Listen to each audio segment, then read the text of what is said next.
ইউনূস আলাইহিস সালাম মাছের পেটের ভিতরে চলে যাওয়ার পরে সেখান থেকে বের হওয়ার কোন রাস্তা নাই। পৃথিবীর কোন মানুষ বিশ্বাস করবে না মাছের পেটে চলে গেলে এই মানুষটা ফিরে আসবে, এই কথা জিন্দেগিতে কোনোদিন কেউ বিশ্বাস করবে না। তাও একটা মাছে নয়, দুইটা মাছে ওনাকে খেয়ে ফেলেছে। প্রথম যেই মাছে ওনাকে গিলে ফেলেছে, আর একটা মাছ এসে ওই মাছটা সহ গিলে ফেলেছে। দুইটা মাছের পেটের ভিতরে চলে গেলেন। হযরত ইউনূস আলাইহিস সালাম সেই মাছের পেটে একদিন দুই দিন না 40 দিন পর্যন্ত থাকার পরে সুস্থভাবে বের হয়ে আসলেন। আল্লাহ রাব্বুল আলামিন কোরআনে বলেন, হে ইউনূস পয়গম্বর, ওই মাছের পেটের ভিতরে তুমি যখন আমি আল্লাহর শরণাপন্ন করি, ইউনূস আলাইহিস সালামকে মাছ, বিশাল মাছ যখন ওনাকে নিয়ে একবারে সমুদ্রের নিচে চলে গেল, সেখানে যাওয়ার পরে তাফসীরের কিতাবে উল্লেখ করেছে ইউনূস আলাইহিস সালামকে আল্লাহ মাছের পেটের ভিতরে এমন ভাবে রাখলেন যে এইভাবে একটা মানুষ গ্লাসের ভিতরে থাকলে বাহিরের সব দেখে, ঠিক ইউনূস আলাইহিস সালাম মাছের পেট থেকে সমুদ্রের সব কিছু দেখতেছে। সেখানে যাওয়ার পরে একটি গুনগুনি আওয়াজ ওনার কানে আসতে লাগলো। সেখানে আল্লাহ রাব্বুল আলামিন ফেরেশতা পাঠাইলেন, পয়গম্বর যেখানে যাক ফেরেশতাও সেখানে যাক। ইউসুফ আলাইহিস সালাম যখন জেলখানার ভিতরে চলে গেল, জিবরাইল আলাইহিস সালাম একদিন জেলের ভিতরে গেলেন। ইউসুফ আলাইহিস সালাম ডাক দিয়ে বলেন, ও আল্লাহর পয়গম্বর, আপনি তো পবিত্র ফেরেশতা জিবরাইল, এই জেলখানার ভিতরে কেন আসলেন? এটা তো চোর ডাকাতির জায়গা, এরা তো খারাপ লোকদের বাসস্থান, অপবিত্র জায়গায় একটি জেলখানা, এর ভিতরে আপনি কেন আসলেন? জিবরাইল আলাইহিস সালাম জবাব দেয়, ও আল্লাহর পয়গম্বর, ইউসুফ আলাইহিস সালাম যেই জেলের ভিতরে ঢুকে পড়েছে, এটা আর অপবিত্র রয়েছে না, পবিত্র হয়ে গেছে। সুতরাং আল্লাহর পয়গম্বর যেখানে এসে গেছেন, সেখানে আমি জিবরাইল আসা আর কোন বাধা রয়েছে না। এখন লক্ষ্য করেন, ইউনূস আলাইহিস সালামের কাছে ফেরেশতা যাওয়ার পরে উনি ডাক দিয়ে বলেন, ও আল্লাহর রহমতের ফেরেশতা, এই অতল পানির নিচে আমি যখন চলে আসলাম, আসার পরে মাছের পেট থেকে একটি গুনগুনি আওয়াজ আমি শুনতে পাচ্ছি। ওই আওয়াজটা কিসের হয়? পানির নিচে এত গুনগুন গুনগুনের আওয়াজ কিসের? জিবরাইল বলেন, হে ইউনূস আলাইহিস সালাম, আপনার কানে যে গুনগুনি আওয়াজ আসতেছে, এই গুনগুনি আওয়াজটা হলো গুঞ্জন যে আওয়াজ হচ্ছে, এই আওয়াজটা হলো অতল পানির নিচে যতগুলো কাঙ্কর আছে, সমস্ত কাঙ্কর গুলো মহান আল্লাহর জিকিরে লিপ্ত আছে।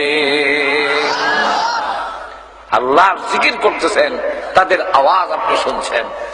ইউনূস আলাইহিস সালাম আল্লাহর পেটের ভিতরে তিনিও জিকির শুরু করলেন, লা ইলাহা ইল্লা আনতা সুবহানাকা ইন্নী কুনতু মিনাজ জালিমিন।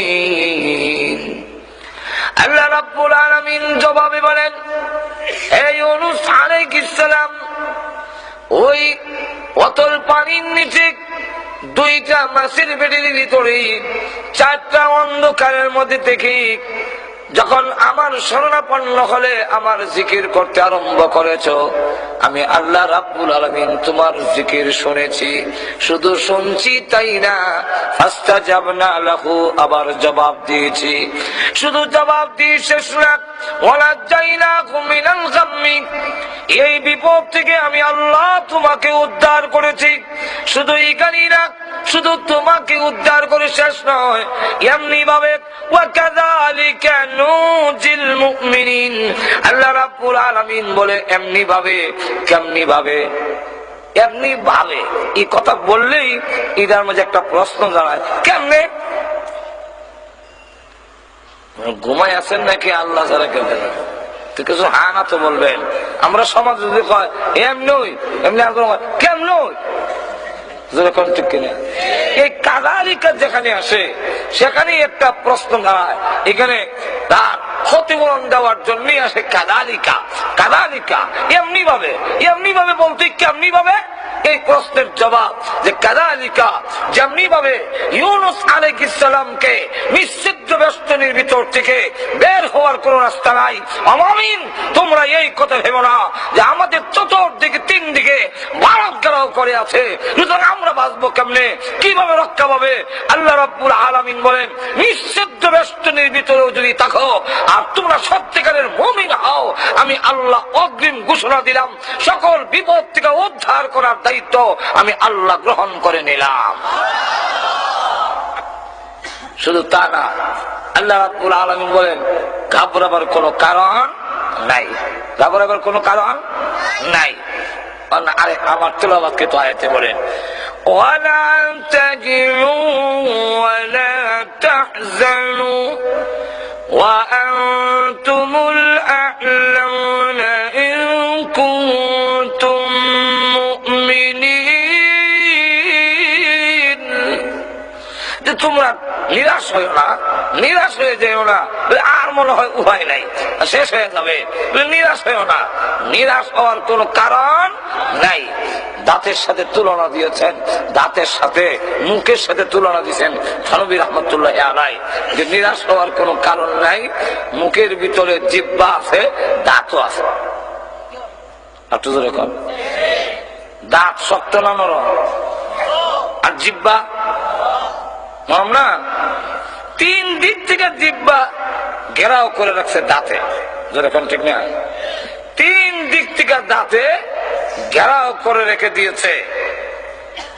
আর জিহ্বার পেছনে তো যাওয়ার জায়গাই নাই। জিহ্বা কি পেছনে যাওয়ার জায়গা আছে? গেলে ডাইনে যাইতো, আর না হয় বামে, আর না হয় সামনে। যেই কোন দিকে গেলে শত্রু ঘেরাও, বের হবি শেষ, বের হওয়ার কোন রাস্তা নাই। এই দাঁতের মাঝখানে থেকেই আল্লাহ আল্লাহ করতে হয়।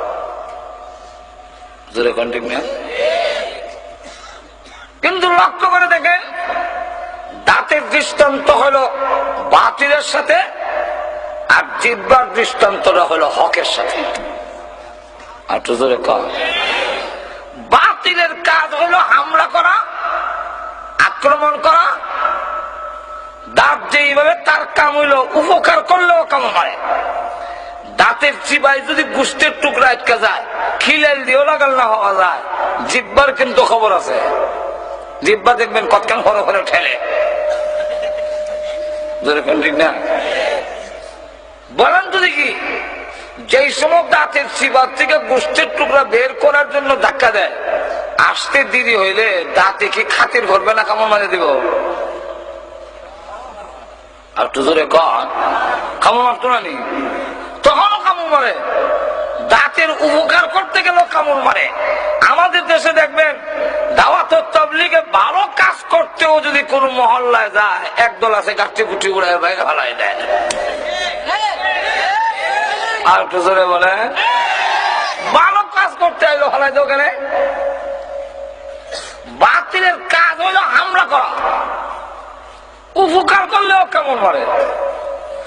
আর জিহ্বার কাজ হইলো তুমি যতই কামড় দাও, আমি পাল্টা কামড় দেব না, আমি তোমার উপকার করতে চাই।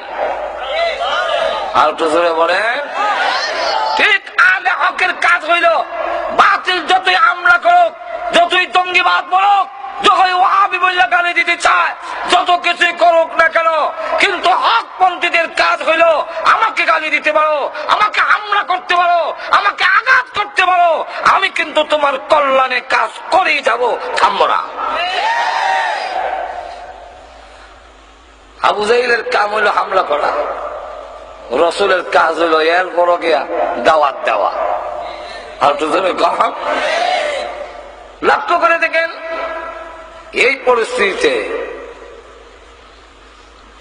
জিহ্বা যতই দুর্বল, যতই অসহায়, আর দাঁত যত শক্ত হোক, তিন দিক থেকে গেলাও জিহ্বার আর উপায় নাই।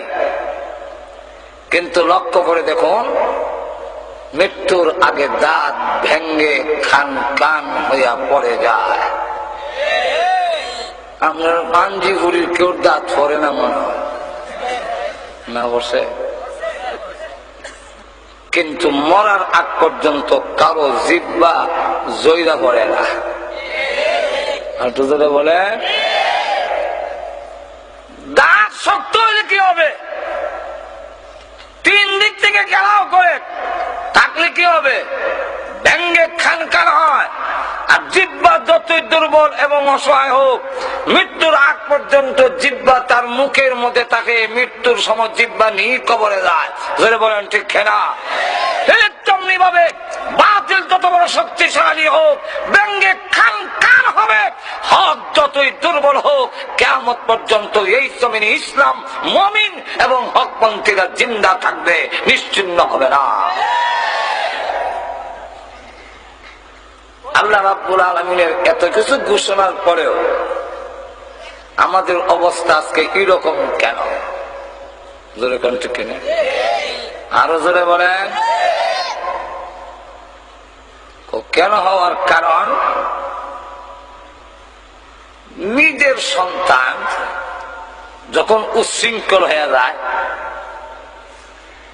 দেখবেন এটাকে কন্ট্রোল করা যায় না। আমরা ছোট সময় দেখছি বাবা আরো কিছু লোকরে ডাকাই না, এটার একটু সাইজ করে দাও। আমার কথা বুঝেন না? নিজেরই সন্তান, এটা উচ্ছৃঙ্খল হয়ে গেছে, কন্ট্রোল করা যায় না। তখন আদি ভাড়ার লোকরে ডাকাই না, এটার কিছু ফিটটা সাইজ করে দাও। না কেন? এই সাইজ করার উদ্দেশ্য হইল তোমাকে সঠিক পথে নিয়ে আসা। বাবা হইয়া যেমন নিজের সন্তানকে অন্যকে দিয়ে পিঠায়, আল্লাহ বলেন তোমরাও যখন আমি আল্লাহর কথা মানবে না, মুমিন হয়ে যখন পাপাচারে লিপ্ত হবে, যখন জঘন্যতম অপরাধে লিপ্ত হয়ে যাবে, তখন আমি আল্লাহ দুশ্মন দিয়ে ফিটাইয়া তোমরা সাইজ করব। আর তুজুরে কম এদের একটা কবিতা দিয়ে বললে আপনারা বুঝতে সুবিধা হবে। বলবো? কুকন কুকন ডাক পারি, কুকন মোদের কার বাড়ি, আয় রে কুকন ঘরে আয়, দুধ মাখা ভাত কাকে খায়? কে খায়? কাকে খায়? ডাকে খায়, ডাকে খায়। কুকন রে ভাত খায় কে? ডাক কাকে? কাকে যদি খায় কুকন রে ডাকে এখানে। আর কুকনকে যখন ডাকে তখন তো বলার দরকার ছিল, কুকন কুকন ডাক পারি, কুকন মোদের কার বাড়ি, আয় রে কুকন করে আয়, দুধ মাখা ভাত খাইয়া যা। যেরকম ঠিক না? ডাকে কুকন রে আর ভাত খায় খাওয়ায়। এটা কি কবিতা? ও কবিতা ঠিক আছে, কিন্তু কিছু শব্দ মাহজুব আছে, উজ্জ আছে। কুকনের জন্য দুধ দিয়া ভাত মাখাইছে, মা খাওয়াবে, কিন্তু কুকন এটা দুষ্ট। কুকন সে বাড়ির গেইটের বাইরে চলে গেছে, মা ডাইনে গেলে হে বামে যায়, মা বামে গেলে হে ডাইনে যায়, ধরা দেয় না। মা অগ্রসর হয়ে মাটির শাখা দিয়া ইডা মারে। মা তখন বলেন এই দুধ ভাত খাইলে তোর লাভ হবে, আমার কিছু না, কিন্তু ধরো দেশ না, উল্টা আমারে আরো ঢিল মারো। তাহলে এই ভাত আর এখন তোরে খাওয়াইতাম না, কাউরে খাওয়াইল। ভাত ছিল তোর, কিন্তু তোর আসরে কাউয়া খায়। তাহলে কবিতাটা হবে কুকন কুকন ডাক বাড়ি কুকন মোদের কার বাড়ি, আইরে কুকন ঘরে আয়, তোর দুধ মাখা বা তোর আচরণে কাকে খায়? আর একটু জোরে কম। ঠিক তেমনি হবে আল্লাহ রাব্বুল আলামিন বলেন, মাটির নিচের তেল তোমাদেরকে দেওয়া হয়েছিল, শক্তিশালী হবে, আমি আল্লাহর ইবাদত বন্দী করবে, আমার গোলামি করবে। কিন্তু তোমরা দেখা যায় তেল পেয়ে আরো ন্যায়ের গুড়িতে তেল জমে গেছে, চর্বি জমে গেছে। এখন তোমরাও ওই মূর্তি পূজারীদের মতো মূর্তির সংস্কৃতি বিশ্বাসী হয়ে গেলে তোমরাও আমি আল্লাহকে ছেড়ে দিয়ে মূর্তির সংস্কৃতি বিশ্বাস করো, জায়গায় জায়গায় মূর্তি স্থাপন করো, ভাস্কর্যের নামে তোমরা মূর্তি স্থাপন করো, মূর্তির সামনে গিয়ে হ্যাঁ করো, যেরকম ঠিক না। তোমরা যখন কবরের সামনে গিয়ে সেজদা দাও, তোমরা যখন মূর্তির সামনে সেজদা দাও, তোমরা যখন এক ভণ্ডর সামনে গিয়ে মাথা ঝুঁকাও, নিজের হাতে তুমি নিজের মর্যাদা কমাইছ, অতএব তোমাকে কেউ রক্ষা করতে পারবে না। আর একটু জোরে বলেন। অথচ মুসলমান যখন নিজে, আমরা অনেক সময় বলি যে হুজুর জিনিসের দাম যে বেড়ে গেল, জিনিসের দাম যে বাড়ছে, এটার কারণ কি? আমরা মনে করি সরকার পরিবর্তন হইলে জিনিসের দাম কমে যাবে, এমপি পরিবর্তন হইলেই সমস্যার সমাধান হয়ে যাবে। তখন চাউল এমন সস্তা হবে, বস্তা ভরে রাস্তার কিনারে ভালাই রাখবে আর নিয়ে আসবেন। আর হয়তো তেল সোয়াবিন এগুলো খাল দিয়া বাইসা দেব, বালতি বইরা নিয়ে আসবেন, এমন আশা করে কিন্তু বসে আছেন যে সরকার পরিবর্তন হয়ে গেলেই সব হয়ে যাবে। কিন্তু আদৌ হবে না।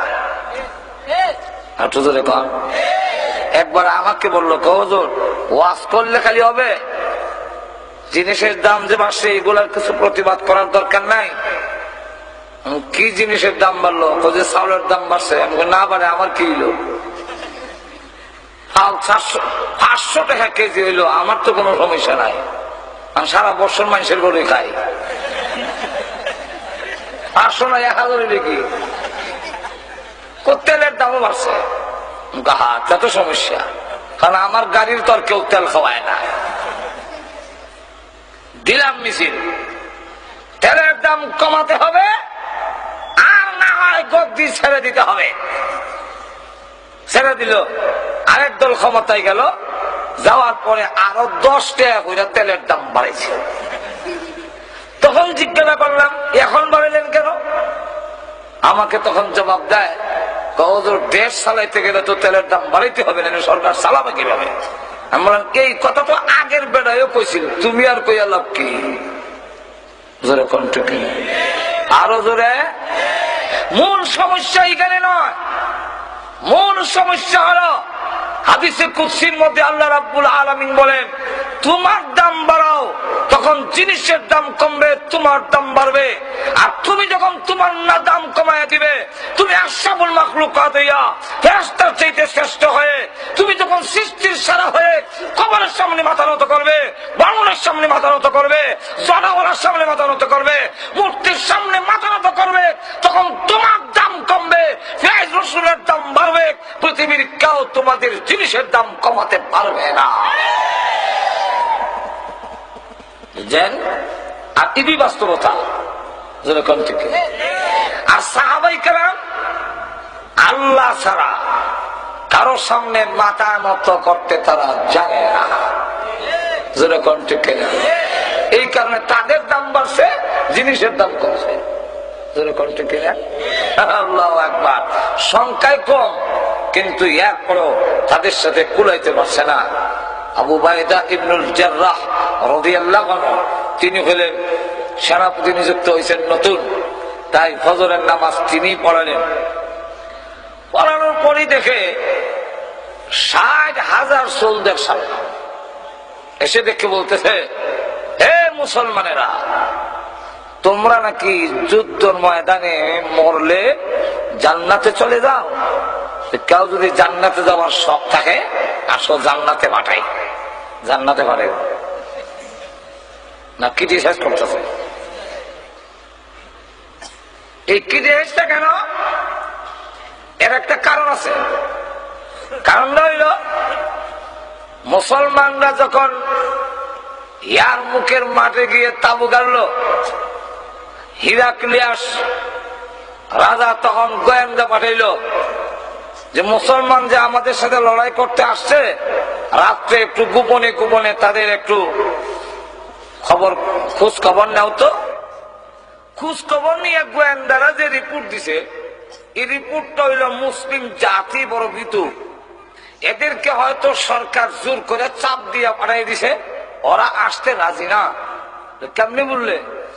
দেখলাম কেউ দাঁড়াইয়া, কেউ মাথা নত করে, কেউ মাটিতে মাথা রেখে, কেউ দুই হাত উঁচু করে খাচ্ছে। এতে বোঝা যায় আগামীকাল যুদ্ধ যে হবে, রাত থেকে কান্না শুরু করছে। অথচ সাহাবাই কেরামের অবস্থা হইল ফুরসানুন বিন নাহার ও রুহবানুন বিল লাইল। দিনের বেলা তারা ঘোর সোয়ার, আর রাতের বেলা একজন দুনিয়া থেকে দরবেশ আল্লাহওয়ালা, জোরে কোন ঠিক না? আর দিনের বেলা যখন ঘোড়ার উপরে উঠে, তার চাইতে নির্ভীক এই জমিনে আর কেউ হতে পারে না। আর তো জোরে কর না। এখন লক্ষ্য করে দেখে রিপোর্টটা যে গোয়েন্দারা দিছে, এটা কি ঠিক দিছে না ও ঠিক দিছে? এত আর এগুলো বুঝছে না যে সাজদা দিয়া সাহাবীরা যে কান্তাছে আল্লাহর দরবারে, এটা তো বুঝছে না। মনে করছে এইভাবে হাত তুললে কান্দে, মাথা নুয়াইয়া কান্দে, সাজদা দিয়া কান্দে। বাদশা তখন ভাবলো ৬০,০০০ সোলজার একটা হুমকি দিয়ে আসো। রাত থেকে যখন কান্দা শুরু হয়েছে, এই জাতিকে একটা হুমকি দিলে এক দৌড় দিবে, আর মদিনার আগে আর হারিত না। আবু বাইদা ইবনুল জাররাহ রাদিয়াল্লাহু আনহু বলেন, কেন আবার আরেকটা ওয়াজ বাজে করেন? লক্ষ্য করে দেখেন অসুবিধা হইতেছে না আপনাদের? আবু বাইদা ইবনুল জাররাহ বলেন, উপহাসের জবাব উপহাস দিতে হয়, ঠাট্টার জবাব ঠাট্টার ভাবে দিতে হয়, ক্রিটিসাইজের জবাব ক্রিটিসাইজের মাধ্যমে দিতে হয়। আর তো জোরে কর না। এই ৬০,০০০ সোলজার রে এমন একজন আছে কি মানুষের সামনে কেমনে কইতা যেভাবে বইছে। এরপরেও মহান আল্লাহ পাক কোরআনে বলছেন, তোমাদেরকে যখন বলা হয় মজলিসে মাহফিলে, ওয়াইদা কিলা লাকুম তাফাসসাহু ফিল মাজালিসি ফাফসাহু ইয়াফসাহিল্লাহ, তোমরা যদি জায়গা বড় করে দাও, আমি আল্লাহ তোমাদের জায়গা বড় করে দেব। এখন আপনারা কি চান কবরে হাসরে জায়গা বড় হোক? কে কে চান দেখতাম? হাত তুলে না, হাত তুলে না, লইলা লইলা লইলা। যে লড়ে হেসায়, যে লড়ে না হেসায় না। যদি আপনি মনে করেন কবরে আমার জায়গা সংকীর্ণ হোক, আমি তো লড়বো না, বসে যায় না, আপনার কোনো আপত্তি নেই। আর যদি চান যে একটু জায়গা বড় হওয়ার দরকার, তাহলে একটু ছেড়ে যান।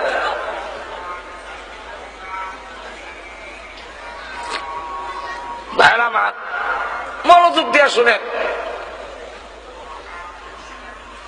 এটা কার? একটা ওয়াজ হইতেছে অটোমেটিক। লক্ষ্য করে দেখেন,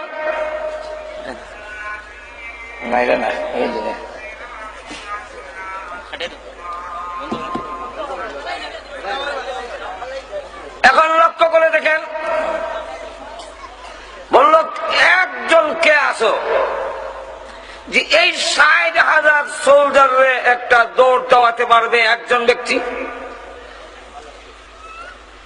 লাইন থেকে নামাজের কাতার থেকে একজন দাঁড়িয়ে বললো, ইনশাআল্লাহ আমি পারবো। আবু বাইদা ইবনুল জাররাহ বলেন, আপনি বসেন। আর কে আছেন? ২ নম্বরে আরেকজন দাঁড়ালো, বলল আপনিও বসেন। ৩ নম্বরে আরেকজন দাঁড়াইল, বললেন আপনিও বসেন। ৪ নম্বরে দাঁড়াইলো খালিদ বিন ওয়ালিদ রাদিয়াল্লাহু আনহু, যিনি কিছুদিন আগে, এই আগের দিনও তিনি সেনাপতি ছিলেন। উনি দাঁড়ায় বলেন, ইনশাআল্লাহ আমি পারবো। আবু বাইদা ইবনুল জাররাহ রাদিয়াল্লাহু আনহু বলেন, আমিও আপনাকেই চাইছিলাম, আমার মনটা চাইছিল আপনিই যান। হযরত খালিদ বিন ওয়ালিদ রাদিয়াল্লাহু আনহু বলেন, আপনার মন যদি আমাকে দিয়ে চাচ্ছিল তা আমার নামটা বললেই হইতো। বলে আপনি দাঁড়ান, বলে দেখেন কালকেও আপনি আমার সেনাপতি ছিলেন, আপনি আমার মুরব্বী, আপনার নাম ধরে অর্ডার দেই কেমনে, কত সম্মান। আর আমরা আগে মন্ত্রী রে পুলিশে ভরে পেরিয়া নাকে মুখে তার রক্ত, নিচে দেখা সব পায়খানা ফুলাই ছেড়ে দেয়।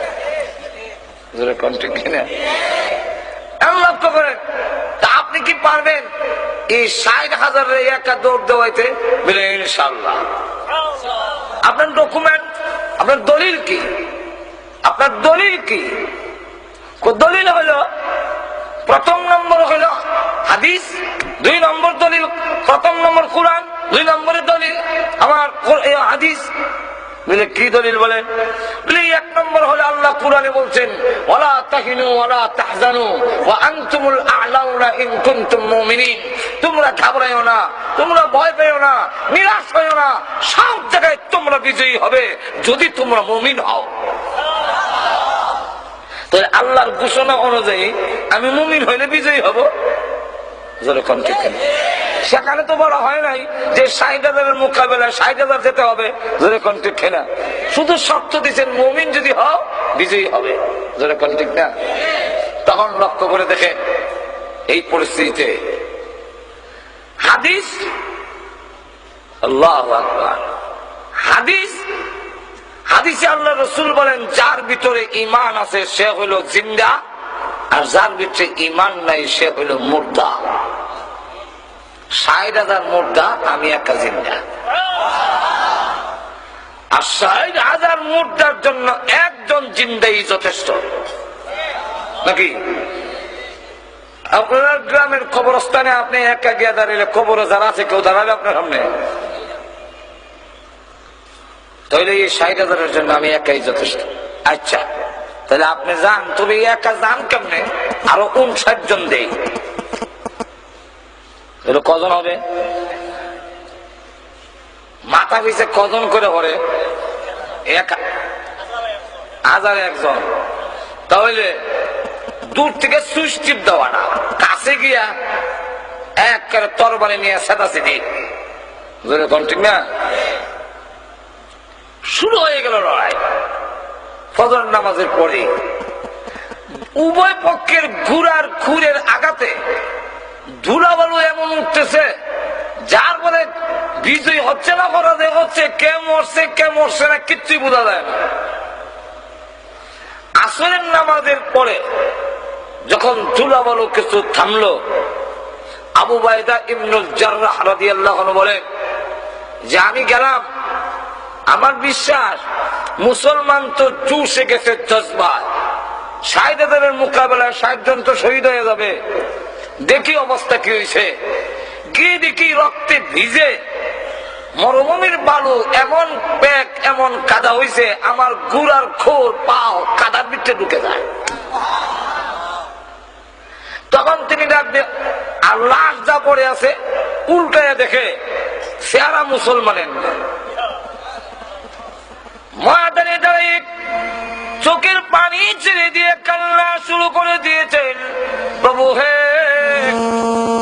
রব্বুল আলামিন, তোমার নবীর হাড় ভাঙ্গা পরিশ্রমের মাধ্যমে যেই সাহাবীগুলো তৈরি করেছেন ওনারা শহীদ হয়ে গেছেন, আমার কোনো আপত্তি নাই, শাহাদাতের মরণ হলো মর্যাদার মরণ, কিন্তু তোমার নবীর সাহাবীগুলোর লাশটা কেউ দিবে না। আল্লাহ, আমি সম্মানের সাথে তাদের দাফন করব। এইভাবে যখন দাঁড়িয়ে কাঁদতেছি, হঠাৎ করে দেখে ওই মাটির কিনারে একজন লোক হতভম্ব হয়ে দাঁড়িয়ে আছে। ভাবলেন ওনার কাছে গেলে হয়তো কিছু জানতে পারি ঘটনা। কাছে গিয়ে দেখেন তিনি হলেন খালিদ বিন ওয়ালিদ। জড়ায় ধরেছেন, এই খালিদ এখনো বেঁচে আছেন? আলহামদুলিল্লাহ। আচ্ছা কথা বলবো পরে, শুনবো পরে। সূর্য লাল হয়ে গেছে, মনে হয় এই ভয়াবহ যুদ্ধের পরিস্থিতিতে নামাজ আদায় করতে পারেননি, নামাজটা আগে আদায় করেন, তারপরে আপনার সাথে কথা বলবো। কারণ আমরা মুসলমান, দান কাটা লাগলেই নামাজ নাই। আমার পাশের বাড়িতে রাত 11টার সময় শুনি কাতকামুদি চলা। ভাবলাম এত রাতে কাতকামুদি চলা করছি আমার মনে হয় নামাজ পড়তে পারছে না, চেয়ার নামাজ দেরি হয়ে গেছে। না, আবার শুনি কাতকামুদি চলা এইভাবে 4 বার বলছে। ভাবলাম কি রে, এত কাতকামুদি চলা করছি গেলাম চাষা এত কাতকামুদি চলা করছি গেছে। বাতিজা শুনেছ, ওই দান কারা লাগছে। ফজর নামাজ পড়ে যে বের ইসলাম, ব্যস্ততায় জোহরও হলাম না, আসরও না, মাগরিবও না, এসাও টাইম মতে না। এই রাত 11টার সময় সব কাতকামুদি ছড়া নিয়ে এখানে জমাই দিয়েছে। তুই এই জাতির পতন হবে নাকি উন্নতি হবে নাকি? যুদ্ধের ময়দানে সাহাবায়ে কেরাম তো মনে হয় নামাজ আদায় করতে পারেন না, এটা যুক্তিসঙ্গত কারণ। নামাজ পড়তে পারবে না, যুদ্ধের মধ্যে ব্যস্ততা। ও খালেদ, আসরের নামাজটা আদায় করে নেন, তারপরে কথা বলবো। উনি মুস্কি হাসি দিয়ে বলেন, আপনি মনে করেছেন আমরা নামাজ এখনো আদায় করি নাই? আপনার পিছনে যে ফজর নামাজ পড়ছিলাম সেই ওযু এখনো আছে। আমরা যুদ্ধের ময়দানে আযান দিয়ে সালাতুল খাওফের সুরতে জামাতের সাথে ইয়ারমুকের ময়দানে আমরা নামাজ আদায় করেছি। যেই জাতি যুদ্ধের ময়দানে জামাতের সাথে আযান দিয়া নামাজ আদায় করে, এই জাতির পতন কেউ করতে পারবে না। আচ্ছা, তাহলে এবার বর্ণনা করেন কি হালাত। আমাদের 60 জনের মধ্যে এক বর্ণনায় 52 জন জিন্দা আছি, আর 8 জন শহীদ হয়ে গেছে। আর আরেক বর্ণনায় 8 জন বন্দী হয়েছে, আর 52 জন আমরা এখনো মুক্ত আছি। এদের 60,000-এর মধ্যে বেশিরভাগ কাটা পড়ে গেছে আর জান্নাতে পড়ছে। তখন কইলে আলহামদুলিল্লাহ, আল্লাহ সাহায্য করছে। এদিকে তারা মাইর খাইয়া হেরাক্লিয়াসের কাছে গিয়ে বলে যে আর যদি কোনদিন বলেন মুসলমানের সামনে যাওয়ার জন্য, খালিদ বিন ওয়ালিদের সামনে যাওয়ার জন্য চাকরি ছাড়তে রাজি, ইস্তেফা দিতে রাজি, এরা সামনে যেতে রাজি। বাদশা বলে, একা খালিদকে তোমরা এত ভয় করে কেন? আর গোয়েন্দা কইল কি আর হইল কি? গোয়েন্দা তো কোন রাত থেকে কান্না শুরু করছে। এখন তো দেখা যায় ক্ষুধার্ত বাঘ ছাগলের বকরির ভালো যেভাবে হরে, এইভাবে বিষয়টা কিটা। একা খালিদ বিন ওয়ালিদকে এত ভয় করে কেন? তারা জবাব দেয়, এই নরম গদ্দিত বইয়া মাঠে যান। তাহলে বুঝবেন খালেদ কারে কয়, মুসলমান কারে কয়, কত প্রকার ও কি কি। কি হয়েছে? খালিদ বিন ওয়ালিদ নারায়ে তাকবীর স্লোগান দিয়ে তরবারি যখন উপর দিকে উঠায়, আমরা দিকে একটা তরবারি উঠায়, ওটায় যখন এইভাবে চক্কর দেয়, তখন আমাদের কাছে মনে হয় সারা আকাশে যেন তরবারি চমকাইতেছে। আর যখন নিচের দিকে নামায়, তখন আমাদের কাছে মনে হয় একটা নয় 60,000 তরবারি যেন পড়তেছে। তখন কোথায় কি বিরাহা, তাহলে সেই খালিদকে ষড়যন্ত্রের সাথে হত্যা করা হবে। তুই শেষ কি ষড়যন্ত্র? মুসলমান তো যুদ্ধ চায় না, মুসলমান সবসময় সন্ধি চায়, আপুস চায়, মায়ের চায় না। আর তোদের কন্যা তাহলে সন্ধির প্রস্তাব দিয়া খালিদ বিন ওয়ালিদকে দাওয়াত দিয়ে এনে মেরে ফেলবো। লোক পাঠাইছে। এই সময় খালিদ বিন ওয়ালিদ রাদিয়াল্লাহু আনহু, আবু বাইদা ইবনুল জাররাহ রাদিয়াল্লাহু আনহু দুজনে গুড়ার জখম গুলো মুছতেছে, রক্ত আর ওষুধ লাগাইতেছেন। এই মুহূর্তে হিরাক্লিয়াসের পক্ষ থেকে গিয়ে বলে যে তোমাদের মধ্যে খালিদ বিন ওয়ালিদকে আবু উবাইদা ইবনুল জাররাহ রাদিয়াল্লাহু আনহু বলেন, কেন? আমাদের বাদশা পাঠিয়েছেন, উনি গেলে বাদশা সুরে করতে চান, লড়াই করতে চান না, তবে খালিদ যেতে হবে। আবু উবাইদা ইবনুল জাররাহ বলেন, তোমরা এই কথা মনে করো না, মুসলমান একবারে নির্বোধ, খালিদ বিন ওয়ালিদকে দেওয়া হবে না। বলে কেন? বলে খালিদ বিন ওয়ালিদকে দেওয়া হবে না এই কারণে তোমাদের দুরভিসন্ধি উদ্দেশ্য মতলব বাড়ানা। বলে কি করে বললেন? সন্ধির নিয়ম হলো সেনাপতিকে প্রস্তাব দিতে হয়, আমি সেনাপতি, সাধারণ সৈনিকের সাথে তো কোনো চুক্তি হয় না। আমার নাম না কইয়া খালিদের নাম কোখানে, তাহলে বোঝা যায় তারে নিয়ে তোমরা উদ্দেশ্য পারো না, সুতরাং দেওয়া হবে না। খালিদ বিন ওয়ালিদ রাদিয়াল্লাহু আনহু লাফ দিয়া ঘোড়ার উপরে উঠে গেছেন, উঠতে বলে, হে সেনাপতি, সন্ধি করা আমার নবীর সুন্নাত, আমি গেলে যদি তারা মানে তাহলে নবীর সুন্নাত পালন করার জন্য আমি আপনি সেনাপতির হুকুম অমান্য করতে বাধ্য। আমার নবীর সুন্নাতটা আমি জিন্দা করি, আমি গেলে যদি মানে অসুবিধাকে আমি যাই।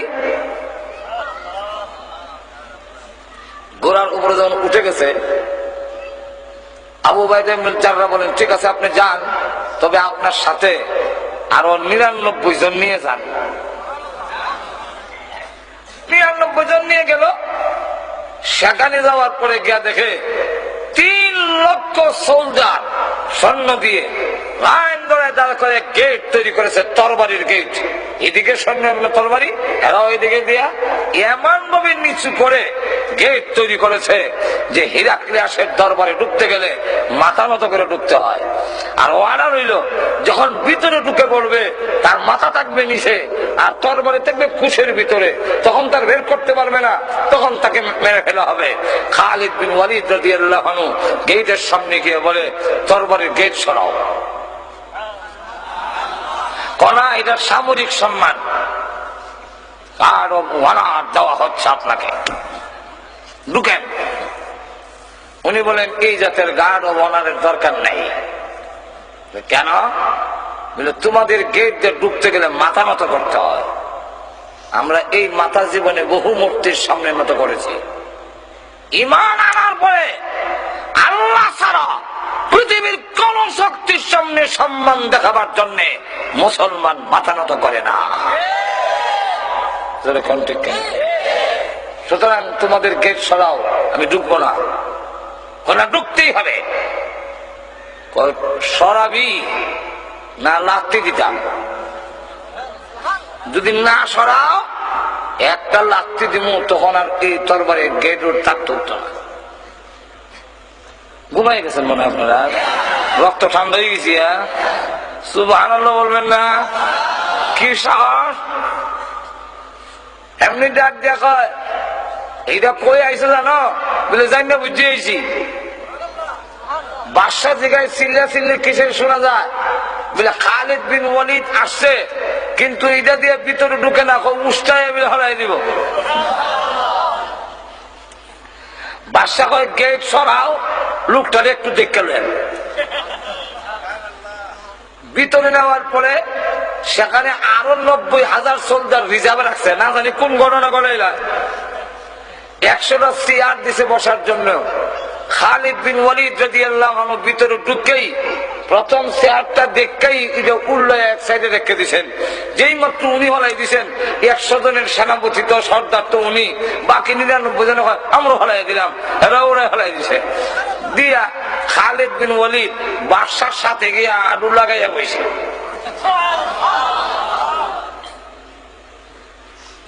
আর বাকিরা গোল বেড দিয়ে বসে, যেমন বোঝা যায় আরবি নুন বানাইছে, নুন।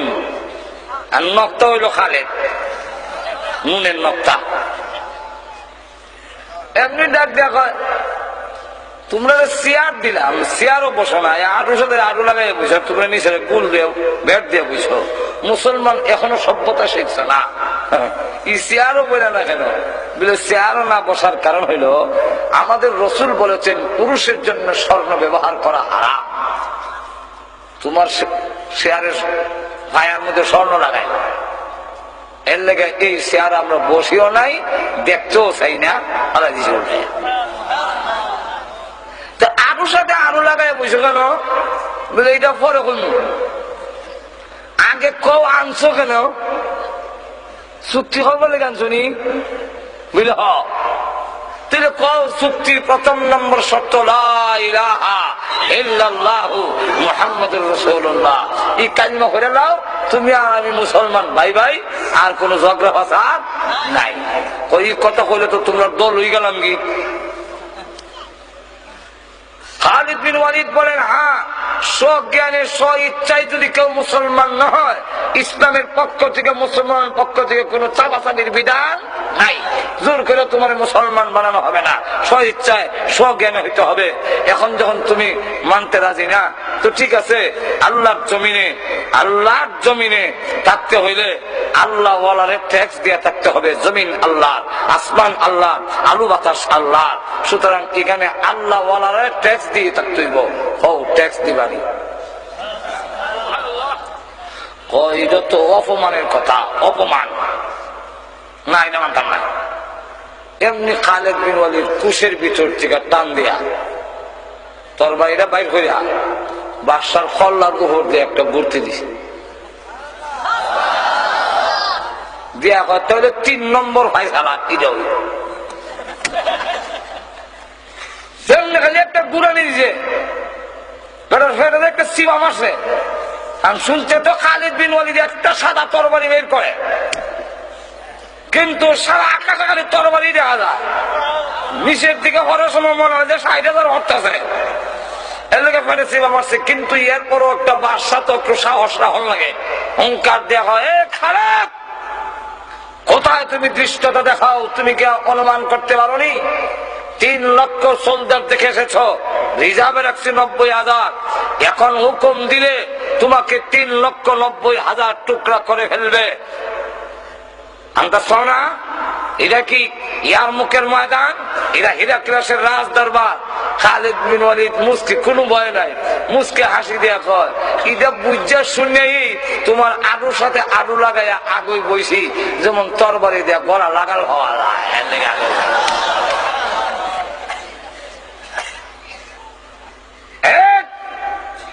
বাদশা শোনো, তোমার জবান থেকে যদি অর্ডার বের হয়ে যায় খালিদকে হত্যা করার জন্য, আমার যদি হায়াত না থাকে, হয়তো 3,90,000 টুকরা হতেও পারি, কিন্তু শুনে রাখো, অর্ডারটা বের হওয়ার সাথে সাথে খালেদের তরবারি যখন গর্জে উঠবে, তখন তোমার দেহের থেকে মাথাকে বিচ্ছিন্ন করে দেওয়া হবে। আর আমি তোর লাশ দেখে শহীদ হবো, খালেদের লাশ তোর কপালে নাই দেখাস। এমনি করে তোমরা যেমনি করে এমনি আছে।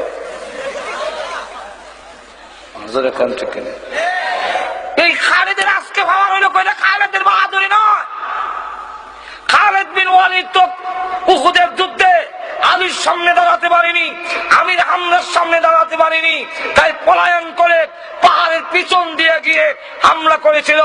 সম্মুখ পথে যুদ্ধ করার মতো খালিদ আলীর সামনে দাঁড়াবার ক্ষমতা ছিল না, হযরত আমির হামজার সামনে দাঁড়াবার ক্ষমতা ছিল না।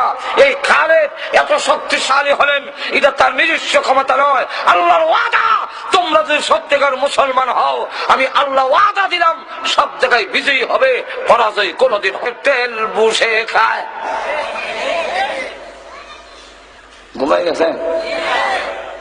মুসলমান মুসলমান ডাক পাই, মুসলমান মোদের কার বাড়ি, আয়রে মুসলমান ঘরে আয়, ইরাকের তেল বুঝে খায়। বুঝে যদি ইরাকের তেল খায়, আমি মুসলমানকে ডাকেন কেন?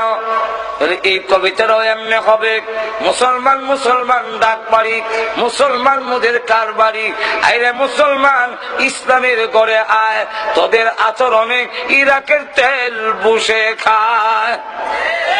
আর তো জোরে কর, তোমরা দুই ওই সাদ্দাম যেইভাবে কমিউনিস্ট পার্টি করে বাদ পার্টি করার পরে সেও আল্লাহ মানত না, জায়গায় জায়গায় মূর্তি স্থাপন করেছে, জায়গায় জায়গায় বিশাল সাদ্দামের মূর্তি, সেও আল্লাহর প্রতি ঢিল ছুড়ে আল্লাহকে আঘাত করে সারা ইরাক সফর করলে সুন্নতকে অনুসরণ করার মতো মাদ্রাসা একটাও রাখে নাই। আপনি কোন মসজিদের ইমাম ইরাকের ভিতরে লম্বা দাড়িওয়ালা কোন ইমাম পাবেন না। যাও কিছু মাদ্রাসার নামে আছে, এগুলার মধ্যে শিক্ষকেরও দাড়ি নাই, ছাত্রেরও দাড়ি নাই, ডান হাতে সিগারেট, বাম হাতে কিতাব। এই জাতের আমেলে এই অঞ্চলের ভিতরে আমার কোনো দাওয়াত নাই। ও এটা করে এর আগে তো আর নাই। 19 তারিখ একটা প্রোগ্রাম আছে, তাও এই প্রোগ্রামটা হাজি খান দিয়ে হুজুর লন্ডন বইয়া এরপরে জায়গা বইয়া লন্ডন যে সময় গেছিলাম ওই সময় বইয়া ঠিক করা হয়েছে, কথা বুঝছেন। সুতরাং আজকের মাহফিলটাও হযরত মাওলানা রফিক আহমদ সাহেব, আপনাদের এলাকার বন্ধুপ্রতি হযরত মাওলানা রফিক আহমদ, আপনারা সবাই ছিলেন, উনি ওই আমেরিকা আশরাফা বড় মসজিদের 6 তালা মসজিদের ইমাম। সুতরাং ওইখানে বইয়া, আর আমি আমেরিকা গেলে ওনার এখানে পুরা মাস তখন লাগে, কেমন লাগে, দাওয়াত খানা রাখলে কেমন নেমো কারামি হয়, ঠিক না? তো সেখানে বৈশা প্রোগ্রামটা লেখানো হয়েছে, তাও জোহরের পরে। এর অর্থ হইল রাত খালি নাই, ঠিক না? সুতরাং এতে আপনারা কি খুশি না বেজা? আর একটু ধরে বলেন, অসুবিধা ছেড়ে দেয়। আর একটু ধরে বলেন, তিনি লক্ষ্য করে দেখেন সাহাবায়ে কেরামের ভিতরে দুনিয়ার মহব্বতের চাইতে আখিরাতের মহব্বত বেশি, সন্তানের মহব্বতের চাইতে আল্লাহ রসুলের মহব্বত বেশি। যেরকম ঠিক কিনা? এক মহিলা 6 বছরের বাচ্চা নিয়ে ঘুমায় আছে, ঘুম থেকে শুনে রাস্তা দিয়ে যায়, হযরত বিলাল রাদিয়াল্লাহু আনহু ডেকে রেখে বলে, হাইয়া আলাল জিহাদ, হাইয়া আলাল জিহাদ, জিহাদের দিকে চলো, জিহাদের দিকে চলো। বিশ্বনবী মসজিদে নববীর সামনে অপেক্ষায় আছেন। আল্লাহ নবীর কোন আশেক যদি করে ঘরে বসে দেখো না, তাড়াতাড়ি মসজিদে নববীর সামনে হাজির হয়ে যাও। এই কথা শুনে মহিলার ঘুম ভেঙে গেছে, ঘুম থেকে উঠে চোখের পানি ছেড়ে দিয়ে কাঁদলেন। বিলাল রাদিয়াল্লাহু আনহু প্রতিদিন আযান দেয়, হাইয়া আলাস সালাহ, হাইয়া আলাল ফালাহ। আজকে বলতেছে হাইয়া আলাল জিহাদ, এবং বলেছেন আল্লাহ নবীর আশিক থাকলে ঘরে দেখো না, ওই মসজিদে নববীর সামনে হাজির হয়ে যাও। আরে আমি তো মহিলা মানুষ, যেতে পারবো না, আর আমার কোনো সন্তান নেই, আমার স্বামী বদরের যুদ্ধে শহীদ হয়ে গেছে, বদরের যুদ্ধে শাহাদাত বরণ করেছে, আমি এরপরে বিধবা স্ত্রী, আমার আর কোনো সন্তান নাই, একটা মাত্র সন্তান 6 বৎসরের। এই বাচ্চাকে আর যুদ্ধের ময়দানে দেওয়া যাবে? প্রভু, আমি যে শহীদের মা অথবা মুজাহিদের মা কোনটাই হতে পারলাম না, আমি যে আল্লাহ এবং নবীর মহব্বতের নাজরানা পেশ করতে পারি নাই, এই জন্য বসে বসে কান্দে। মার নানা চড়াতে সন্তানের ঘুম ভেঙে গেছে, সন্তান জাগ্রত হইয়া মার চোখের পানি দেখে 6 বছরের বাচ্চা দেখে বলে, মা গো, ও মা, আপনি কেন কাঁদলেন? মা ডাক দিলে, ছেলে, এই মাত্র বিলাল ঘোষণা দিয়ে গেছে, হাইয়া আলাল জিহাদ, আল্লাহ এবং নবীর মহব্বতের যদি কেউ থাকো, গড়ে থেকো না, মসজিদে নববীর সামনে হাজির হয়ে যাও। সন্তান রে, তোর আব্বা বদরের যুদ্ধে শহীদ হয়ে গেছে, আমি বিধবা স্ত্রী, তুই ছাড়া আমার আর কোন সন্তান নেই, আমি আল্লাহ এবং তার নবীর মহব্বতের কোন নাজরানা পেশ করতে পারলাম না, মুজাহিদের মাও না, শহীদের মা তো নাই, হতে পারলাম না, এই জন্য রে কান্দি। আমি যে নবীর আশেক, আমি যে আল্লাহর আশেক, তার তো কোনো প্রমাণ দিতে পারিনি। 6 বছরের বাচ্চা না, মা আর কি করব, চলেন আমাকে নিয়ে ওয়াদা দিলাম, আপনাকে আমাকে শহীদের মা অথবা মুজাহিদের মা না বানাইয়া আল্লাহর কসম গো মা আর আমি বাড়িতে কোনোদিন ফিরে আসবো না। 6 বছরের বাচ্চাকে মা জিজ্ঞাসা করেন, যাবি তুই? যাব। চল। মসজিদে নববীর সামনে লাইন ধরেছে যুদ্ধে যাওয়ার জন্য। মহিলাকে লাইনে দাঁড়ায় গেছে 6 বছরের বাচ্চার আঙ্গুল ধরে। সাহাবী যখন যাচাই বাছাই করার জন্য আসছেন, জিজ্ঞাসা করেন, মহিলা গো, এই 6 বছরের বাচ্চা নিয়ে আপনি দাঁড়াইছেন কেন? মহিলা তো নেওয়া হবে না, 6 বছরের বাচ্চাও নেওয়া হবে না, কেন দাঁড়াইলেন? মহিলা ডাক দিয়ে বলে, নবীজির কাছে বলো আমার আর কোন সন্তান নাই, এর চাইতে বড় কোন সন্তান নাই, আমাকে তো নেওয়া হবে না, মহিলাকে যুদ্ধের পারমিশন দেওয়া হবে না।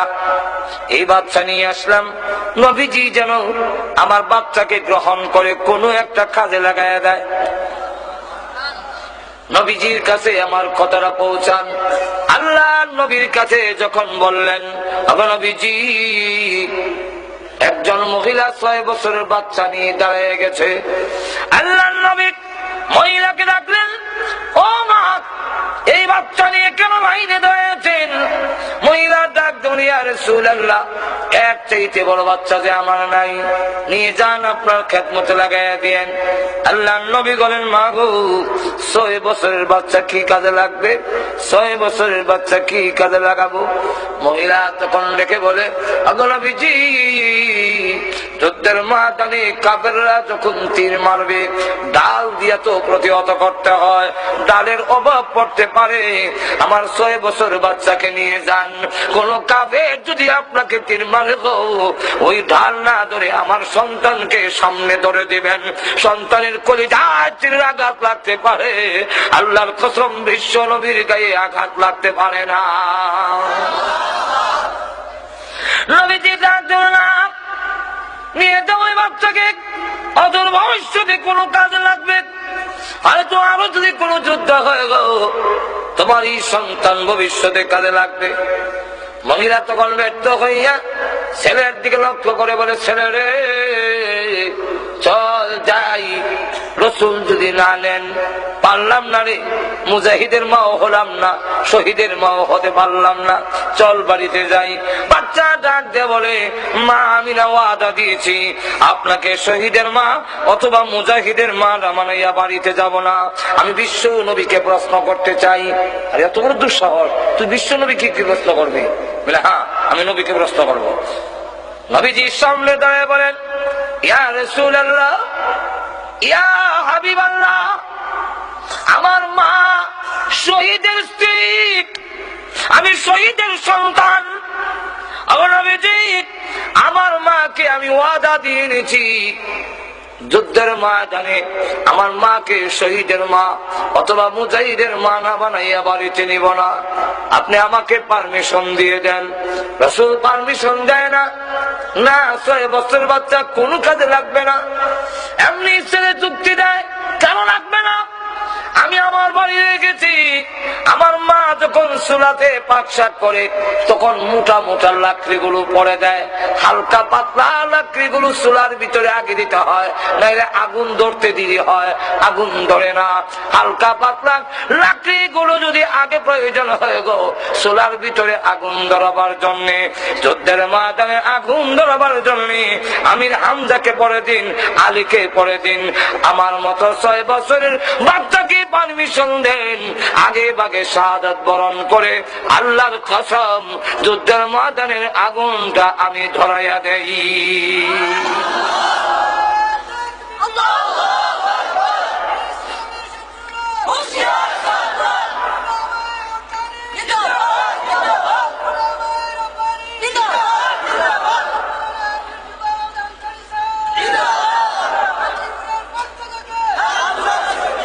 লক্ষ্য করে দেখেন, যে মাত্র এই কথা বলেছে নবী এবং সাহাবায়ে কেরাম চোখ বড় করে বেড়েছেন। এই 6 বছরের বাচ্চার জবান দিয়ে এমন কথা করতে বের হলো, এমনি দেখে জিবরাইল হাজির হয়ে গেছেন। নবীজি ডাক দিয়ে বলেন, নবীজি শুধু আপনি তালিকা করেছেন মুজাহিদের তা না, মহান আল্লাহ নিজেও তালিকা করেছেন। এই বাচ্চার মাকে জানাইয়া দেন, আল্লাহ যেই তালিকা করেছেন এই বাচ্চার মার নামটাও আল্লাহ রেজিস্ট্রি করে ফেলেছে।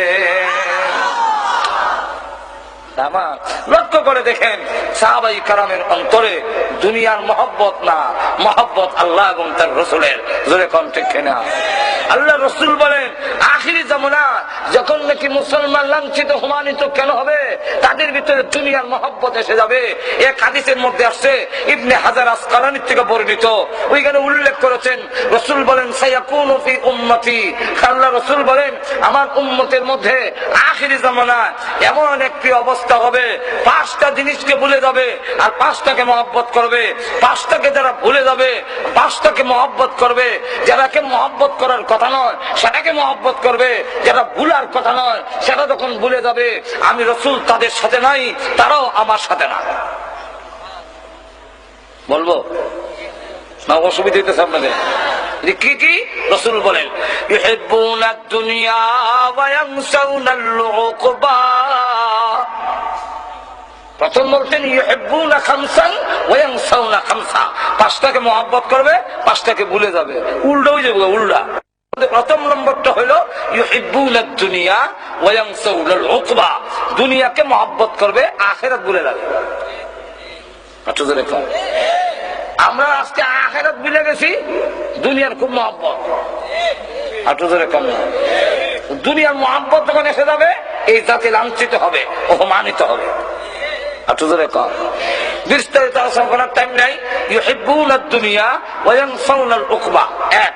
দুই নম্বর হলো ইউহিব্বুনাদ দিয়ার ওয়া ইয়ানসাউনাল কুবুর, দুনিয়ার গড়ে পছন্দ করবে, কার গড়টা কত সুন্দর হয়। আজকে আমরা দেশে গড় নিয়ে প্রতিযোগিতা, ওই লন্ডন হিসেবে একটা গড় বানাইছে, এই লন্ডনে আরেক গড় বানাইতো এর থেকে সুন্দর। এবারে ফ্রান্স থাকে, আমারটা আরো সুন্দর। এবারে ইটালি দেখে আরো সুন্দর, আমারটার থেকে আমি মৌলভী সাহেবের গড়। বাথরুমের মধ্যে গিয়া 5 লাখ টাকা খরচ করে নিয়েছে, বাথরুমের মধ্যে 5 লাখ টাকা, পুরানো 5 লাখ টাকা, বাথরুমের মধ্যে 5 লাখ টাকা খরচ করে নিয়েছে। আর উনি আমরা গর্বের সাথে দেখায়, আমাদের দেখায় মেয়ে বাথরুম। সৌজর দেখেন বাথরুম বানাইছি, কিরম বাথরুম যে সুইচটা টিপ দিবেন, ফিট তো লাগাল পাওয়া যায় না, যে সুইচ টিপ দিলে একটা ব্রাশ বাড়িব, আপনার ফিটটারে এমনি মরাই দেওয়া যাইব। আমি বললাম ইয়া আল্লাহ, কোন দিন জানে ওই ব্রাশ বাড়ি যাই গে যে পায়খানা করে সুইচ টিপ দিব, এ হাত লাগাইতো না, ই দেয় মরাইয়া চাপ করে দেওয়া যাইব। এমনি এখন হৌজর বাড়ি গেছে, বাড়ি গেছে।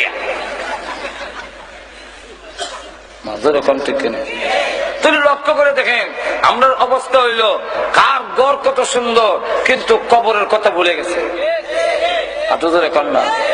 গড় যেমন সুন্দর হয়েছে, সাহাবাই কেরামের দুনিয়ার গড়ের কথা আল্লাহ, উমর রাদিয়াল্লাহু আনহু দুনিয়ার বাঙ্গা গড়, গড় বাঙ্গা, খাট বাঙ্গা, খেতাবালি ফাড়াছি গা, কিন্তু আল্লাহ রসুল বলেন আমার উমর শোনো অবস্থা কি,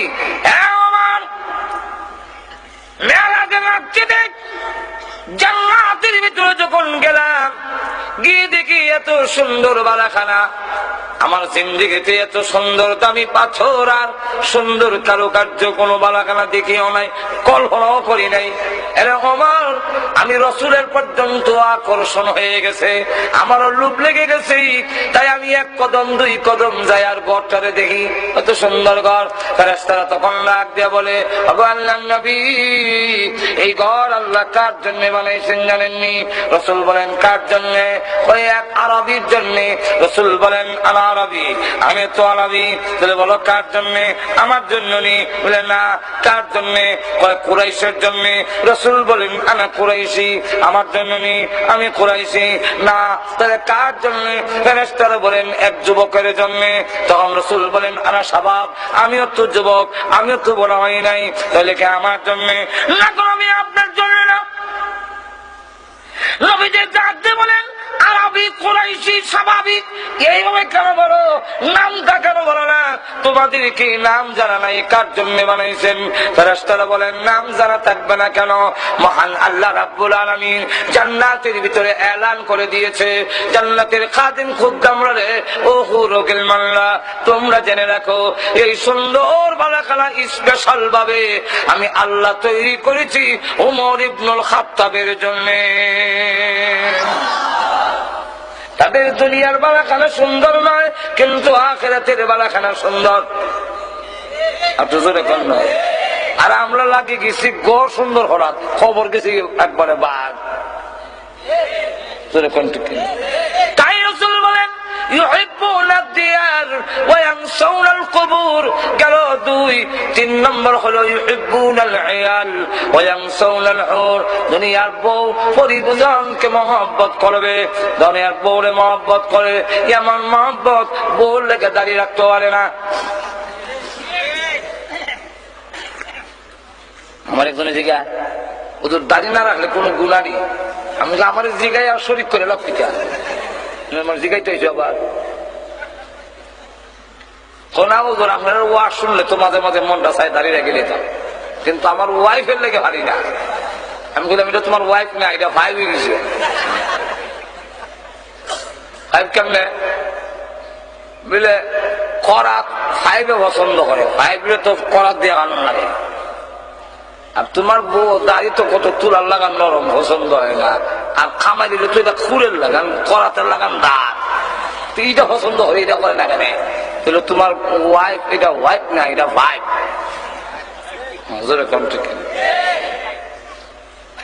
আর বউ নারাজ হলে কি হয়েছে? মা বাপ ছাড়তে রাজি, বউ ছাড়তে রাজি না, এমন সোনার টুকরা হয়েছে।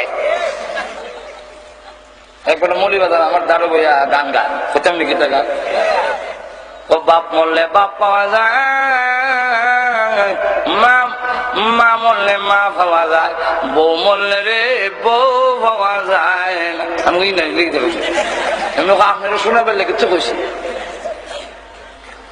আপনার ওয়াজে খামো লাগবো, আমার বলে ওয়াজে খামো লাগবো, এর লেগে এমন কিটা ওই একবার বাপ মরে গেছি তো আত্মীয় স্বজন লোকেরা কয় বাবা খাইন না কি করবা, আয়াত নাই, একদিন তো তুমি মরবা আমি মরবো, সবর করো। যাক তোমার বাপ মরছে কি হয়েছে, আমরা তো আছি। কিছুদিন পরে মা মরে গেছি, আবার কান্দে তো মহিলা আত্মীয় স্বজন কয় খাইন না কি করবা, হায়াত নাই, তোমার মা মরছে আমরা তো একদিন মরবো। তো যাক রে বাবা তোমার মা মরলে কি হয়েছে, আমরা তো আছি। কিছুদিন পরে বউ মরে গেছি, এখন আর কেউ কয় না তোমার বউ মশে লেগেছে, আমরা তো আছি। আস্তাগফিরুল্লাহ আস্তাগফিরুল্লাহ। ওই যে কইছে এর লেগে হে বুঝি লইছে, বাপ মরলে বাপ পায় না, মা মরলে মা পাওয়া যায়, বউ মরলে বউ পাওয়া যায় না। আমরা দেশের যুবকরা হালত দেখে তো বোঝা যায় আসলেই দেবো যেরকম ঠিক কিনা। আরে বউ মরলে বউ হওয়া যাবে, মা বাপ বিদায় হলে পৃথিবীতে মা বাপ আর ফিরে পাওয়া যাবে না। আপনি বিদায় হয়ে গেলে আমি ধৈর্য ধরে যদি থাকি গো, কিয়ামতের মাঠে আপনাকে চিনতে যেন আমার অসুবিধা না হয়। সাহাবী ডাক দিয়ে বলে, গো চিনে রাখতে হবে না, তুমি যদি ধৈর্য ধরে রাখতে পারো যে আল্লাহর দ্বীনের জন্য শাহাদাত বরণ করব, ওই আল্লাহ নিজেই তোমার আর আমার পরিচয় করাইয়া দিবে।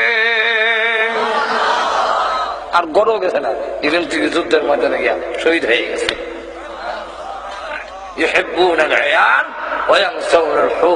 আল্লাহ রসুল বলেন পরিবার খুব মহব্বত করবো, কিন্তু হুর হুরি বুলি লইব। এই অবস্থা আমরা হুর হুরি বুলি লইছি, বহু থেকে তো সুন্দর হুর হুরি অপেক্ষা আছে। কালো সাহাবিরে রসুল ফারাইছেন, এক কলর বিয়া করে গেলে কালা গরিব না, ঠিক নাই। তো বাড়ির সামনে গিয়া হয়, আসসালামু আলাইকুম, আপনার মেয়ের সুন্দরী রূপসী রে আমার কাছে বিয়া দিবার লেগে প্রস্তাব লই আসলাম। কই থেকে আইছো? আমিন রাসূলুল্লাহ, রসুলের কাছ থেকে আইছি। সাহাবী বুঝি রয়েছে যে রসুলের দরবার থেকে উঠে আমার বাড়িতে এসে বিয়া করতো, রসুল যে ফাটাইছেন এটা উনি বুঝেন নাই, তাই তিনি নাকের সেন্টার ঠিক নেই, খালা হয় না। আর আমি হইলাম ধনী মানুষ, আর আমার মেয়ে এলো মদিনার হুরপুরি, এবারে প্রস্তাব লয়ে আইছে, না দাম দিত না। উনি দাঁড়ায় কয়, দিলে দেন, না দিলে নাই। আল্লাহ রসুল বলছেন আমি জান্নাতি হব, জান্নাতের হুরপুরি আমার অপেক্ষায় আছে, আপনার হুড়ির লেগে আমি অত পাগল না। সুবহানাল্লাহ। লক্ষ্য করে দেখেন, 3 নম্বরটা হইল ইউহিব্বুনাল হায়াত ওয়া ইয়ানসাউনাল হুব। আর টাইম আছে না আমার?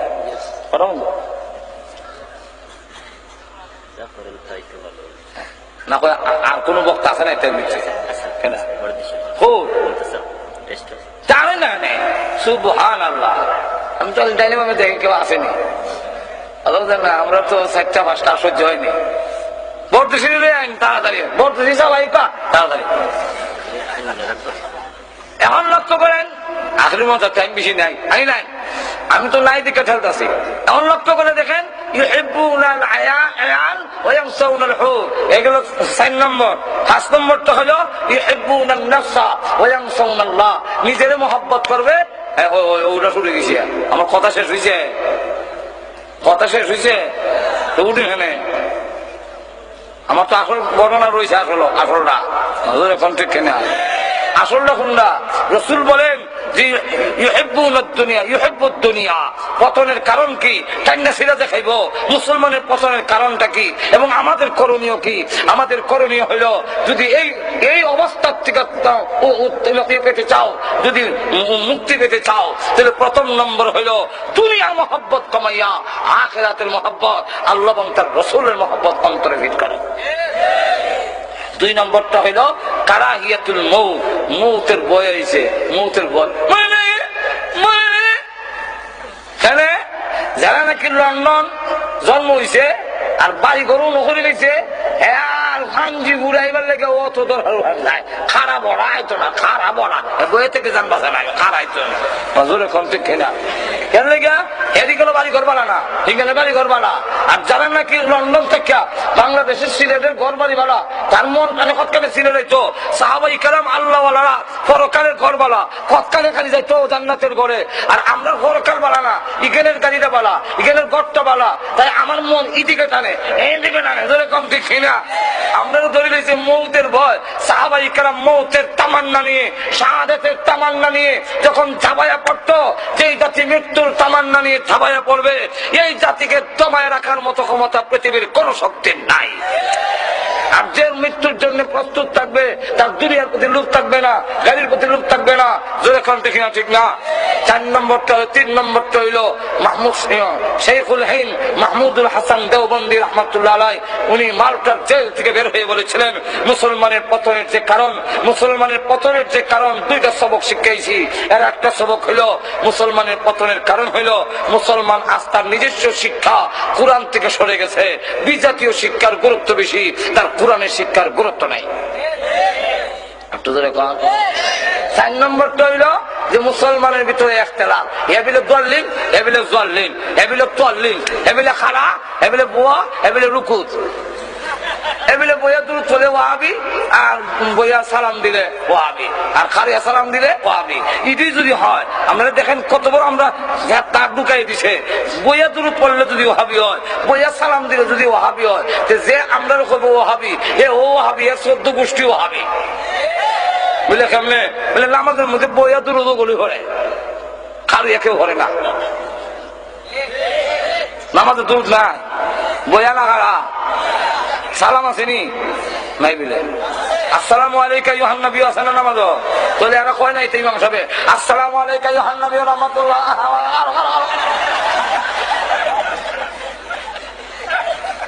তো বইয়া সালাম দিলে আর বইয়া তুই করলে যদি ওয়াহাবি হয়, তো হেও ওয়াহাবি, এর 14 গোষ্ঠী ওয়াহাবি। মাজুরে কম ঠিক কিনা? সুতরাং কে দলিল আর জল্লিন যদি জিজ্ঞাসা বলে হাসরের দিন, এই বেটা তুই দলিল না জল্লিন বলে বিচার পরে আগে আলহামদু খাও, তখন আলহামদু গিয়ে দেখা দেবো আমরা 97 জন আলহামদুলিল্লাহ রাবে। তারা করবো আরে এটা তো দলিল না জল্লিন নির্ণয় ফর্মে, আগে আলহামদুলিল্লাহ শুরু হোক, আলহামদুলিল্লাহ জোরে কম ঠিক না? ঠিক না। যেখানে আমরা আলহামদু ঠিক নাই, এখানে ওই মাক দুধ গেলে গেছে মাই, জোরে কম ঠিক না? ঠিক না। যেখানে আমরা নামাজের খবর নাই এখানে মিলাদের ক্যাম্প আমার লেগে থাকা যেরকম ঠিক না, যেখানে সারা বছর রসুলের অনুষ্ঠানের খবর নাই আর রবিউল আউয়াল আইলে গরম হয়ে থাকা নাই। রবিউল আউয়াল আসলে নবী আপনার গুণগান গাই, রবিউল আউয়াল গেলে পরে নবী গো আপনাকে আমরা ভুলে যাই। দুরূদ পড়ি, মিলাদ পড়ি, কিয়াম করি, আর কত জশ্নে জুলুসের মিছিল করি, জিলাপি মিষ্টি তুষার চিল্লি খাই। মিছিলকারীদের চেহারার দিকে চাইলে পরে দাড়ির বংশ নাই।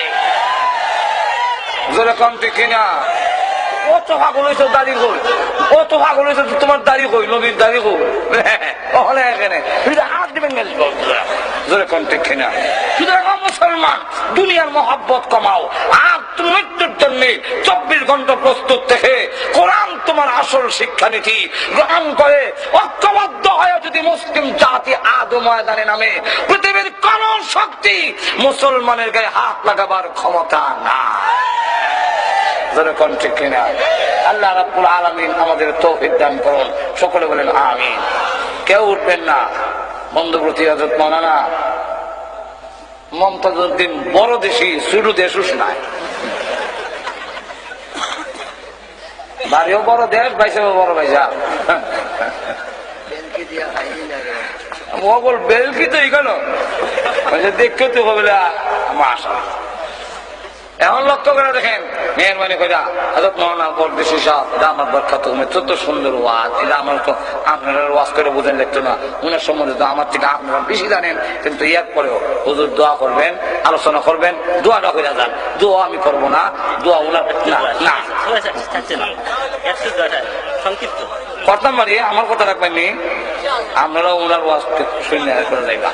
এখন ঠিক কিনা? ইনশাল্লাহ বাঙালি ইনশাল্লাহ আছে। اللهم آمين. ربنا ظلمنا أنفسنا وإن لم تغفر لنا وترحمنا لنكونن من الخاسرين. ربنا اغفر لنا ولوالدينا رب ارحمهما كما ربياني صغيرا. রব্বুল আলামিন আমাদের জিন্দেগির গুনাহ মাফ করে দাও আল্লাহ। আমাদের মধ্যে যারা বিমারি আছেন শিফা করে দাও। আমাদের আওলাদ গুলোরে আমাদের দিনদার বানায়া দাও আল্লাহ। স্বামী স্ত্রীর মধ্যে মিল মহব্বত বাড়াইয়া দাও রব্বুল আলামিন। আল্লাহ তাআলা ও প্রভু আজকের এই মাহফিলের আয়োজন যারা করেছেন, শোনার জন্য যারা এসেছেন, আল্লাহ দেশ বিদেশ থেকে যারা সাহায্য করেছেন, বিশেষ করে হযরত মাওলানা রফিক আহমদ সাহেব আল্লাহ সহ আল্লাহ সকলকে আল্লাহ তুমি মাফ করে দাও। সকলের মনের আশা পূরণ করে দাও। সকলের জন্য জাহান্নামের আগুন হারাম করে দাও রব্বুল আলামিন। আমাদের পক্ষ থেকে লাখ কোটি দুরূদ আর সালাম সোনার মদিনা পৌঁছাইয়া দাও। যত মুমিন মুমিনাত কবরে ঘুমায় আছেন সকলের কবরের আযাব মাফ করে দাও। বিশেষ করে আমাদের মা বাবার কবরে জান্নাতের বাগান বানাইয়া দাও ইয়া আল্লাহ। এই এলাকার মাটির নিচে যত মুর্দা ঘুমায় আছেন সকলের কবরে জান্নাতের বাগান বানাইয়া দাও। আয় আল্লাহ এই দেশের বড় বড় ওলি গাউস কুতুব আল্লাহ শেখ মামুর খানি আল্লাহ হুজুর ফিরি সাহেব সহ আল্লাহ রফিক আহমদ সাহেবের আব্বা সহ এই দেশের যত ওলি গাউস কুতুব বুজুর্গানে দিন আলেমরা আল্লাহ মাটির নিচে ঘুমাইয়া আছেন সকলকে জান্নাতের সুউচ্চ মাকাম দান করো ইয়া আল্লাহ। বাকি জিন্দেগি আমাদের তোমার হুকুম তোমার নবীর তরিকা মাইনা চলবার তৌফিক দাও। যেদিন মরণ দাও ঈমানের সাথে মরণ দিও। ربنا تقبل منا إنك أنت السميع العليم وتب علينا إنك أنت التواب الرحيم. آمين آمين برحمتك يا أرحم الراحمين.